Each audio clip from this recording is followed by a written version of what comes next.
Hello students. मैं हूं काशिफ खान और आप देख रहे हैं थ्योरी ऑफ एब्रोगेशन। आज के इस वीडियो में मैं आपके साथ डिस्कस करूंगा 1 अप्रैल से लेकर 15 अप्रैल तक की सारी लीगल अपडेट्स को, जिसमें मैं बात करूंगा सुप्रीम कोर्ट और हाई कोर्ट के इंपॉर्टेंट जजमेंट्स जो आपके आने वाले कम्पिटिटिव एग्जाम जैसे कि जुडिशरी, एपीओ, क्लैट इत्यादि के लिए काफ़ी ज़्यादा इंपॉर्टेंट है। वीडियो में आगे बढ़ने से पहले अगर आप थ्योरी ऑफ एब्रोगेशन के चैनल पर नए हैं तो चैनल को सब्सक्राइब कर लें। साथ ही साथ वीडियो के नीचे दिए गए बेल आइकन को भी क्लिक कर दें ताकि हमारी तरफ से अपलोड किए जाने वाली सारी वीडियो की नोटिफिकेशन आपको टाइम पर मिलती रहे। सो चलिए अब वीडियो को शुरू करते हैं और जानते हैं अब तक की सारी लीगल अपडेट्स को। सो स्टूडेंट्स, लीगल अपडेट की शुरुआत 1 मई से करते हैं। यहाँ पे सुप्रीम कोर्ट की कॉन्स्टिट्यूशनल बेंच ने शिल्पा शैलेश वर्सेस वरुण श्रीनिवास के केस में ये हेल्ड किया that under article 32 parties can not directly approach the supreme court seeking A divorce on the ground of irretrievable breakdown of marriage.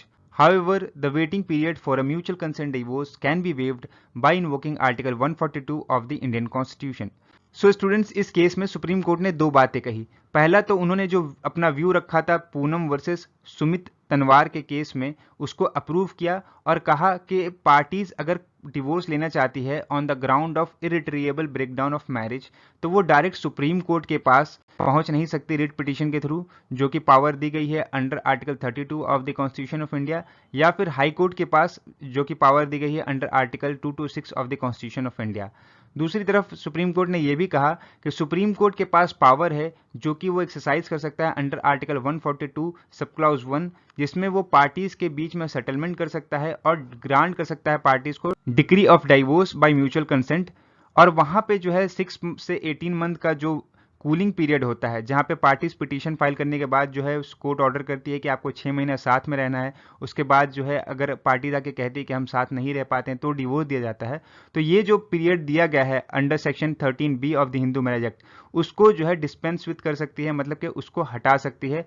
जो नेक्स्ट अपडेट है वो 2 मई 2023 की है। यहाँ पे सुप्रीम कोर्ट की फुल बेंच ने योगेश कुमार ठाकुर वर्सेस गुरु घासीदास साहित्य आवाम संस्कृति एकेडमी के केस में supreme court has stay Chhattisgarh high court order which strike down Chhattisgarh लोक सेवा amendment 2011 providing 58% reservation in jobs and admission.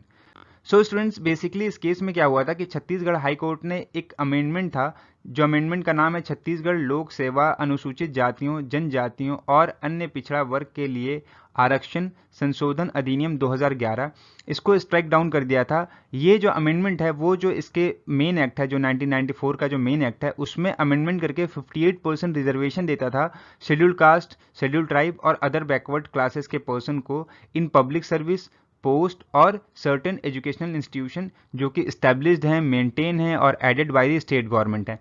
अब जो ये रिजर्वेशन 58% का मिलता था, इसको स्ट्रक डाउन किया था, जबकि छत्तीसगढ़ हाई कोर्ट ने उसी पर जो है सुप्रीम कोर्ट ने इस केस में स्टे लगा दिया। एक्चुअली बात यहाँ पे ये थी कि इस अमेंडमेंट के तहत जो है छत्तीसगढ़ लोक सेवा आयोग ने बहुत सारे नोटिफिकेशन इशू किए थे और उस नोटिफिकेशन पे एप्लीकेशन आई थी।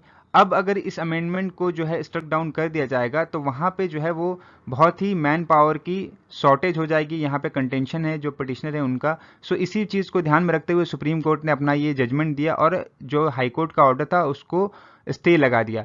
लेकिन यहाँ पे सुप्रीम कोर्ट ने यह भी कहा है कि इस ऑर्डर में अगर कोई एडवर्स जजमेंट आता है सुप्रीम कोर्ट की तरफ से तो वो जो है उस जो एग्जाम हो रहे हैं उसके रिजल्ट पे असर करेगा। सो स्टूडेंट्स, जो नेक्स्ट अपडेट है वो 2 मई 2023 की है। यहाँ पे सुप्रीम कोर्ट की डिवीजन बेंच ने ओम प्रकाश शानी वर्सेस जयशंकर चौधरी के केस में ये हेल्ड किया that sentence can be suspended in appeal only if convicted has fair chances of acquittal. So supreme court ने यहाँ पे एक तरह से सेक्शन 389 ऑफ सीआरपीसी को इंटरप्रेट किया है, जो एक तरह से कहता है कि जब कोई कन्विक्टेड पर्सन अपील में जाता है तो अपील में जाने के बाद जो अपीलेट कोर्ट है उसके सेंटेंस को कुछ टाइम के लिए सस्पेंड कर सकता है और उसको जो है बेल भी ग्रांट कर सकता है। तो यहाँ पर जो है कोर्ट ने कहा कि जो अपीलेट कोर्ट है वो इस पावर का तभी एक्सरसाइज करेगी जब उसको केस को देखकर प्राइमा फेसा ये लगता हो और वो ये सेटिस्फाई हैं कि ये जो कन्विक्शन है वो आगे जाके सस्टेन नहीं करेगा या जो एक्यूज्ड है उसको आगे जाके एक्विटल कर दिया जाएगा इस केस में। तो यहाँ पर जब कोर्ट इस तरीके से सेटिस्फाई हो जाए तभी वो जो है सस्पेंशन ऑफ ऑर्डर पास करें, लेकिन ऐसा नहीं किया गया कोर्ट के जरिए। इसलिए सुप्रीम कोर्ट ने पटना हाईकोर्ट के ऑर्डर को सेट असाइड कर दिया और डायरेक्ट किया कन्विक्टेड पर्सन को कि आप जो हैं सरेंडर करें ट्रायल कोर्ट के सामने within the period of 3 days from the date of judgment. जो नेक्स्ट अपडेट है वो 7 मई की है। यहाँ पे सुप्रीम कोर्ट के डिवीजन बेंच ने Pitambaran versus state of Kerala एक केस में हेल्ड किया that district police chief can not order further investigation without permission from magistrate और हाई कोर्ट। सुप्रीम कोर्ट की बेंच का यहाँ पे कहना है कि जो पावर होता है ऑर्डर ऑफ फर्दर इन्वेस्टिगेशन का, वो रेस्ट करता है कंसर्न मजिस्ट्रेट के पास या फिर हाई कोर्ट के पास। किसी भी तरीके से वो पावर जो है इन्वेस्टिगेटिंग एजेंसी के पास नहीं होती है। इसलिए कोर्ट ने यहाँ पे ये कहा कि जो चीफ पुलिस ऑफिसर होता है किसी भी डिस्ट्रिक्ट का, वो सुप्रिटेंडेंट ऑफ पुलिस होता है और वो ऑफिसर कंसीडर किया जाता है इंडियन पुलिस सर्विस का। इसलिए उसके ऑर्डर को हम एक कंसर्न मजिस्ट्रेट के ऑर्डर के मुकाबले नहीं समझ सकते, उसके बराबर नहीं समझ सकते, और उसके ऑर्डर पर जो है वो फर्दर इन्वेस्टिगेशन अगर होती है तो वो सही नहीं है अगर वहाँ पे परमिशन नहीं है किसी मजिस्ट्रेट की या फिर हाई कोर्ट की। जो नेक्स्ट अपडेट है वो 8 मई 2023 की है। यहाँ पे दिल्ली हाई कोर्ट के डिवीजन बेंच ने independent thought versus union of India के केस में हेल्ड किया that mandatory reporting provision of POCSO act override restriction impose under section 198 of CrPC. Delhi high court की बेंच का ये कहना है कि जो सेक्शन 19 है और सेक्शन 21 है पॉस्को एक्ट का, वो एक तरह से प्रोवाइड करता है mandatory reporting of offence under the enactment. मतलब कि इस एक्ट के अंदर में अगर कोई ऑफेंस होता है तो उसका मैंडेटरी रिपोर्टिंग होनी चाहिए। सो ये जो प्रोविजन है वो एक तरह से ओवरराइड रिस्ट्रिक्शन इंपोज करता है जो प्रोविजन दिए गए हैं section 198(1) read with section 198 sub clause 3 of CrPC. मतलब कि जो सेक्शन 198 ऑफ सीआरपीसी है वो एक तरह से जो ये बात करता है कि जो भी एग्रीव पर्सन है उसी की तरफ से कंप्लेंट होगी और उसी को जो है कोर्ट जो है एक तरह से कॉग्निजेंस लेगा। तो हाई कोर्ट का यहाँ पे ये कहना है कि जो मैंडेटरी रिपोर्टिंग का प्रोविजन पॉस्को एक्ट में दिया गया है वो इस रिस्ट्रिक्शन को ओवरराइड करता है। और बेंच का यहाँ पे ये भी कहना है कि यहाँ पे किसी भी जगह कोई भी कैटेगरिकल डिफरेंस नहीं है उन चाइल्ड विक्टिम ऑफ रेप में जो मैरिड हैं या जो अनमैरिड हैं। सो स्टूडेंट्स, जो नेक्स्ट अपडेट है वो 10 मई की है। यहाँ पे सुप्रीम कोर्ट के डिवीजन बेंच ने CS Gopal Krishnan versus state of Tamil Nadu के केस में ये हेल्ड किया that Tamil Nadu highways act can not be invalidated due to variation from right to fair compensation and transparency in land acquisition rehabilitation and resettlement act 2013। So जैसा कि आप सभी को पता है कि दो तरीके से लॉ बनते हैं, एक सेंटर बनाता है और एक स्टेट बनाता है। तो यहाँ पे सुप्रीम कोर्ट का कहना है कि जो तमिलनाडु एक्ट बनाया गया है उसमें जब प्रेसिडेंट की एसेंट मिल गई है और उसके जो एक तरह से मान लीजिए कंपनसेशन में कोई वेरिएशन होता है जो कि तमिलनाडु का हाईवे एक्ट वो अलग कहता है और ये जो एक्ट है दूसरा वाला 2013 का वो अलग कहता है, तो इस ग्राउंड पे उसको चैलेंज नहीं किया जा सकता। वहाँ पे जो तमिलनाडु एक्ट का जो भी प्रोविजन है वो वहाँ पे वैलिड है। सो स्टूडेंट्स, जो नेक्स्ट अपडेट है वो 10 मई की है। यहाँ पे दिल्ली हाईकोर्ट की स्वर्णकांता शर्मा जी की बेंच ने Mahesh Kumar versus NCT of Delhi के केस में ये हेल्ड किया दैट जजेस have to be careful while granting और denying bail in POCSO case. ऐसा अक्सर स्टूडेंट्स देखा जाता है कि जो एडोलसेंट होते हैं, जो टीनेजर्स होते हैं, वो लव रिलेशनशिप में पढ़ के बाद में जो है वो इंटीमेट रोमांटिक रिलेशनशिप बीच में एस्टेब्लिश कर लेते हैं। बाद में क्या होता है कि लड़की की फैमिली की तरफ से लड़के के ऊपर केस कर दिया जाता है पॉस्को एक्ट के अंदर में और काफ़ी ज़्यादा इश्यूज होते हैं। जबकि यहाँ पे जब इनके बीच में लव रिलेशनशिप इस्टेब्लिश होता है तो वो लॉ के बारे में नहीं जानते हैं, एज ऑफ कंसेंट के बारे में नहीं जानते हैं। तो इस तरीके से इस केस में कोर्ट का ये कहना है कि ऐसा अगर कोई केस आएगा और उसमें जब बेल देनी होगी या रिजेक्ट करनी होगी तो कोर्ट जो है हर केस का फैक्ट एंड सर्कमस्टांसेस देखेगा और उसके हिसाब से ही बेल देगा। और बेल देते समय या उसको रिजेक्ट करने समय कोर्ट हमेशा केयरफुल रहेगा।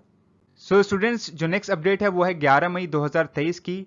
यहाँ पे सुप्रीम कोर्ट की कॉन्स्टिट्यूशनल बेंच ने Delhi government versus lieutenant governor के केस में यह हेल्ड किया that democratically elected government should have the power to control its officials to ensure accountability. Supreme court ने यहाँ पे दिल्ली गवर्नमेंट की पावर को ज़्यादा बताया है लेफ्टिनेंट गवर्नर की पावर से, और यहाँ पे कहा है कि जो दिल्ली गवर्नमेंट है उसके पास लेजिस्लेटिव और एग्जीक्यूटिव पावर है ओवर सर्विस जो कि दी गई है under entry 41 list 2। Supreme court ने यहाँ पे ये भी क्लेरिफाई कर दिया है कि ये जो पावर है वो पब्लिक ऑर्डर, पुलिस और लैंड के मामले में जो है एक्सटेंड नहीं होगी, लेकिन लेफ्टिनेंट गवर्नर बाउंड है national capital territory of Delhi की गवर्नमेंट के सारे डिसीजन से जो कि सर्विस से रिगार्ड में होंगे apart from public order, police और लैंड। लेकिन अभी करंट सिचुएशन की अगर हम बात करें तो यहाँ पे जो सेंटर है उन्होंने एक ऑर्डिनेंस प्रोमुलगेट कर दिया है जो कि नलीफाई करता है सुप्रीम कोर्ट के डिसीजन को, जो दिल्ली गवर्नमेंट को पावर देता है over administrative service in the national capital. और साथ ही साथ सेंट्रल गवर्नमेंट ने जो है यहाँ पे एक रिव्यू पिटीशन भी सुप्रीम कोर्ट के वर्डिक्ट के अगेंस्ट जो है वो फाइल की है जो कि दिल्ली गवर्नमेंट को पावर देता है एडमिनिस्ट्रेटिव सर्विस में। जो नेक्स्ट अपडेट है वो 12 मई 2023 की है। यहाँ पे सुप्रीम कोर्ट के फुल बेंच ने Indira Jaising versus supreme court of India के केस में ये हेल्ड किया that 45 years age limit is not a bar to become a senior advocate of supreme court.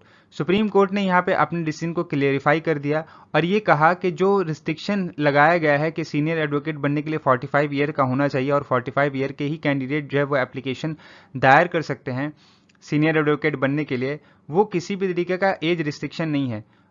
अगर कोई ऐसा कैंडिडेट है जो इस एज से कम ईयर का है, उसको भी जो है हम कंसीडर कर सकते हैं सीनियर एडवोकेट में, अगर उसके पास एबिलिटी है सीनियर एडवोकेट बनने की। तो सुप्रीम कोर्ट की बेंच का यहाँ पे कहना है कि यहाँ पे केवल जो है 45 इयर्स के जो एडवोकेट हैं वही एप्लीकेशन दायर नहीं कर सकते हैं। एक्सेप्शनल केस में जो एडवोकेट हैं वो भी इससे कम ईयर के अगर हैं तो वो भी इसका एप्लीकेशन भर सकते हैं, लेकिन उनके पास जो है एक्स्ट्रा बाइट ऑफ एबिलिटी होना चाहिए इस डेजिग्नेशन को लेने के लिए। जो लास्ट अपडेट है वो अगेन 12 मई की है। यहाँ पे सुप्रीम कोर्ट के डिवीजन बेंच ने bank of India versus Rajesh Agarwal के केस में हेल्ड किया that bank must give opportunity to hearing to borrowers before classifying their accounts as fraud. Supreme court ने यहाँ पे अपने जजमेंट को क्लैरिफाई करते हुए कहा कि जो मैंडेटरी प्रोविजन है बैंक के लिए कि वो जो है बोरोवर्स को पहले सुने, उनके अकाउंट को फ्रॉडुलेंट की कैटेगरी में डालने से पहले in terms of RBI master circular. इसका मतलब ये नहीं है कि उनको पर्सनली सुना जाए, कोर्ट उनके रिप्रेजेंटेटिव को भी सुन सकती है। लेकिन सुप्रीम कोर्ट का यहाँ पे ये भी कहना है कि जो प्रिंसिपल ऑफ नेचुरल जस्टिस है ऑडी अल्टरम पार्टम, जिसका मतलब होता है let the other party be here, उसको हमेशा टेक इनटू अकाउंट करेगी बैंक, मतलब कि उसको हमेशा जो है बैंक फॉलो करेगी इस तरह के केसेस में। ये थी आज की हमारी अपडेट। आई होप इस वीडियो में सारी इन्फॉर्मेशन क्लियर हो गई होगी। मिलते हैं ऐसी इन्फॉर्मेटिव वीडियो के साथ, तब तक के लिए goodbye and have a great day.